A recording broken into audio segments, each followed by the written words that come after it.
No vídeo anterior falábamos dos personaxes con expresión de xénero e sexualidades non normativas no comezo do cine de Hollywood, e como a representación destes foi cambiando ata quedar prohibida por mor da censura do Código de Produción, que se impuxo oficialmente o 13 de xuño de 1934. It may interest you to sit in with us at a meeting of the Production Code Administration in Hollywood, where we are all working for finer and better motion pictures.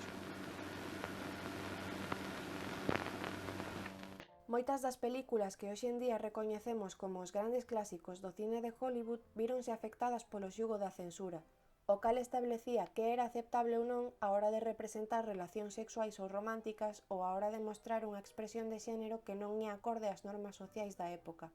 Porén, mentres que o Código de Produción afectou tanto as representacións da heterosexualidade como doutras orientacións sexuais e identidades de xénero, había unha gran diferenza. O código só pretendía regular a heterosexualidade, mentres que quería erradicar todo o demais por completo.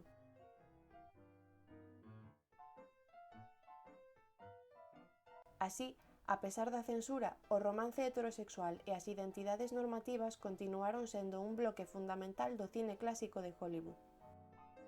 A maior parte das narrativas que compoñen as historias que vemos nas películas desta época inclúen un romance entre un home e unha muller sempre brancos e cumprindo os roles que lles correspondían segundo o seu xénero. Mentres tanto, as representacións doutras identidades estaban terminantemente prohibidas.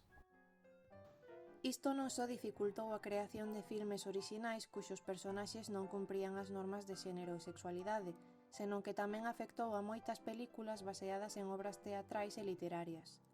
Ao ser censuradas, estas remataron desfacéndose de temas centrais na súa forma orixinal, como o da homosexualidade. Iso foi o que sucedeu, por exemplo, coas adaptacións das obras de Tennessee Williams. Dilo. ¿Por qué estás tan excitado? ¡Anda, dilo! ¿A qué viene gritar de ese modo? Skipper y yo éramos dos buenos amigos de la infancia. Cooper y Mae dicen que no era Skipper fue la única persona en quien pude creer sinceramente. Y tú tratas ahora de menospreciarlo. No me grites. Tú no has tenido amigos de la infancia porque tú eres... A pesar desta prohibición, desenvolvéronse algunhas técnicas subversivas que permitían aos creadores e creadoras incluir nas súas películas de xeito moi sutil aquilo que non se podía ensinar. Así, a connotación e o subtexto converteríanse nas ferramentas máis útiles para representar a chamada perversión sexual durante as seguintes 3 décadas do cinema estadounidense. Ás veces, este subtexto era premeditado. Outras eran as propias audiencias as que interpretaban certas escenas dun xeito homoerótico. It's a good-looking gun you're about to use back there. Can I see it?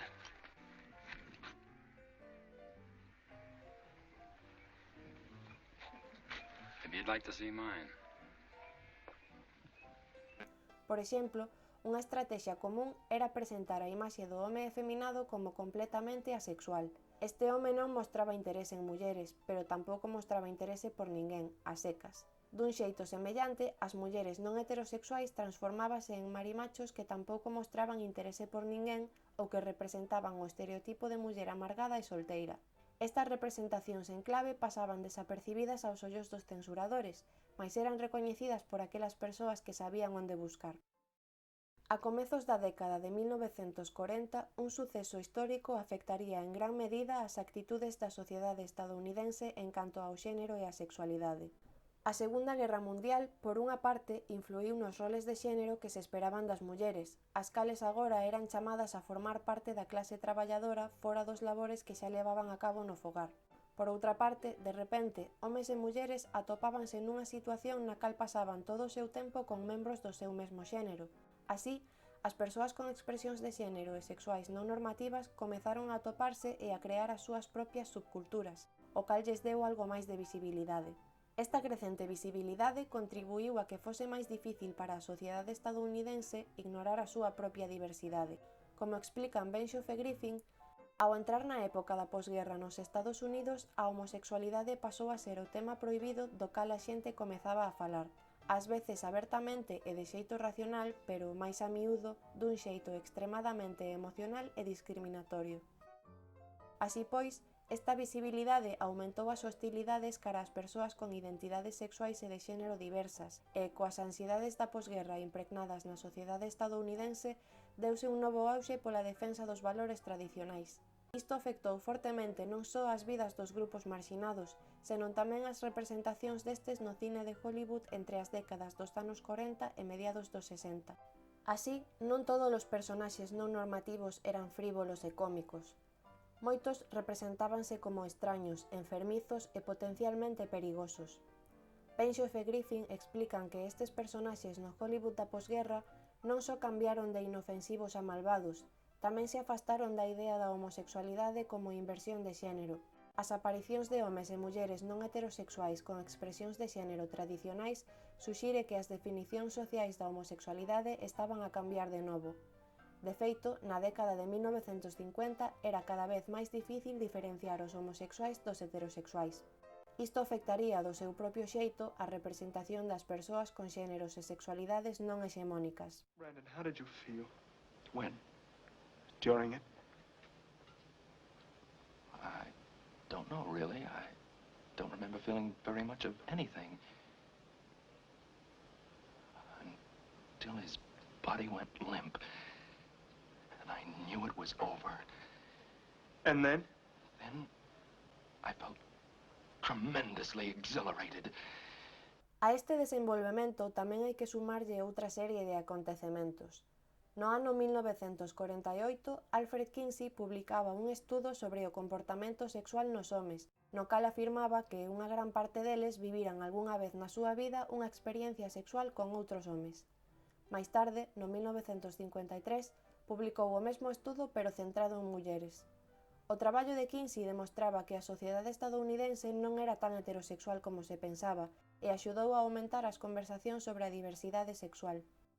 Por outra banda, tamén no 1948 obrigouse aos estudos de Hollywood a renunciar ao seu control sobre as salas de cine, o que permitiu máis liberdade en canto ao contido que se podía amosar. Se agora os cines non estaban controlados polos estudos, isto significaba que xa non se precisaba o certificado de aprobación para poder estrear unha película nestas salas.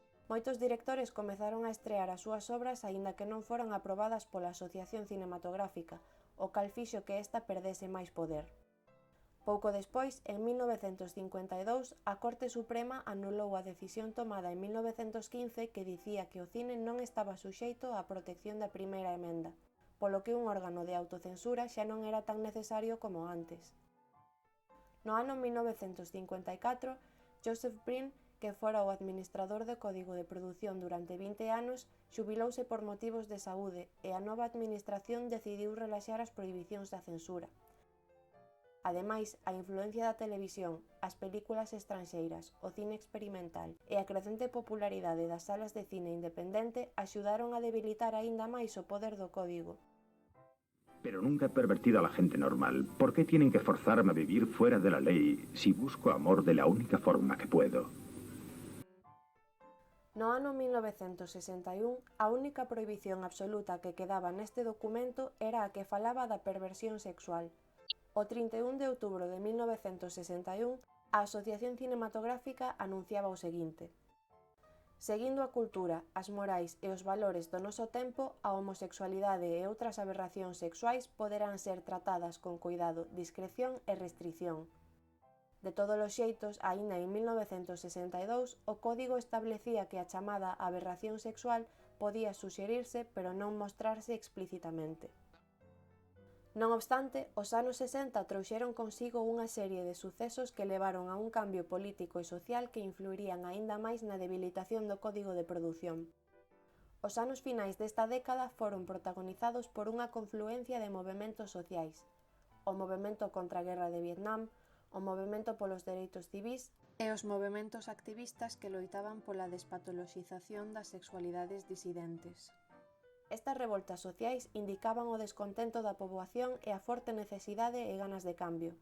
A finais dos anos 60 xa resultaba case imposible impoñer o Código de Produción e finalmente abandonouse por completo. A partir do 1968, a Asociación Cinematográfica impuxo o sistema de clasificación por idades, que se foi modificando ata chegar á versión actual, implementada no 1996. O final da década dos 60 viu tamén o final dunha censura que durou máis de 3 décadas, impedindo que parte da poboación puidera verse reflectida na gran pantalla, e transmitindo a mensaxe de que as persoas con xéneros e sexualidades non normativas estaban enfermas, e, por iso, as súas historias merecían rematar en sufrimento.